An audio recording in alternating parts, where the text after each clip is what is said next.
joining us here at RHR Griffs. This is the guitar channel for the self-taught. Hey guys, if you're new to our channel, after this is over, check out some of our other videos. We have all kinds of demos, guitar demos, amp videos, pedal videos, how to play songs, etc., etc., in our playlists. Check those out. If you're interested, please subscribe. We truly appreciate that. Alright guys, in this video we're going to talk about the pick. And not just the pick, but the Pic Attack.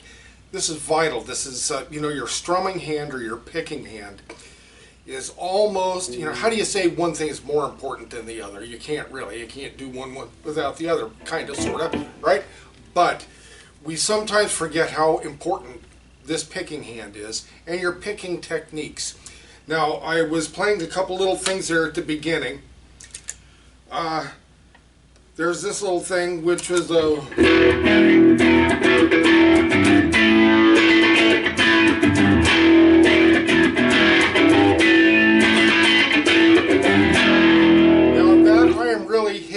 guitar with this pick. I'm what you'd say, if you're familiar with baseball terms, like what's called choking up on a bat.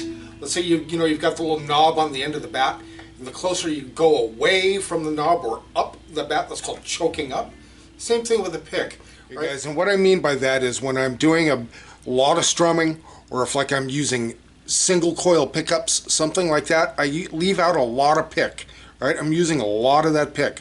Whereas if I'm doing hard rock, ultra high speed, along with like pinch harmonics, etc., which we'll go over, I choke way up on that pick, right? And I'll show you why. So of course with this song I'm using a lot of open chords. I gotta hit them to hit those open strings to get them to ring out. Whereas that other song I was playing is more like a finesse kind of thing, right? And that was like...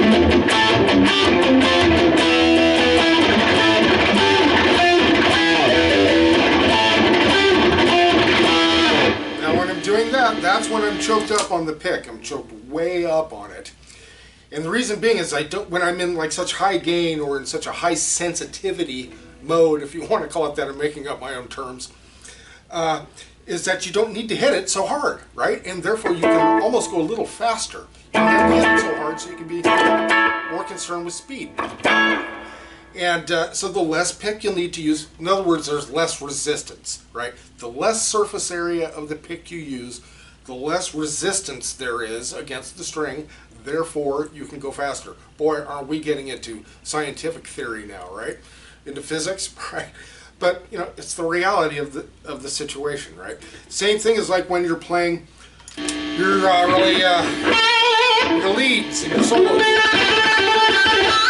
Same thing. To get that speed, you just need to barely touch that string. And the less you touch it, the faster your hand will go because there's nothing resisting it, right? Except for yourself, which is why you need to relax. To get real speed, just to relax, but that motion. So that's when I choke up, because I'm using less pick. Okay, and that's it.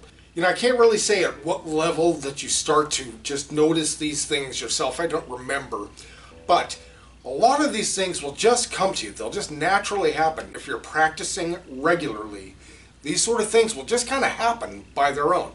Like you'll find pinch harmonics just by accident. You'll find just different things all on your own, right? Which is kind of cool, and you never forget that because you kind of taught it to yourself, right? So this is just a little friendly advice as far as using your picnic technique. If you're wondering what pick I use a Jazz 3 Dunlop. So I'm like, it's really thick. I used to use really thin picks. I changed to these, and they also have an extremely fine point, which I really like. So love these picks. These are good. The Jazz 3 is the shape of the pick. There are different shapes, and this just fits my fingers better. I just like it, and I really like the fine point that it comes to. So we're going to go into how my hand changes position. Okay, so like when I'm doing this, all downstroke like that. My hand tends to pivot this way. I'm using more pick. Then when I do the higher speed, I'm tending to lean my hand more this way, all right? Kind of palm down, kind of palm up with the other, but just very slight angles. See that? My thumb's up. Now it's going to change to this. You may barely see that change, but it's there, and it makes a big difference. This is a finesse type of thing.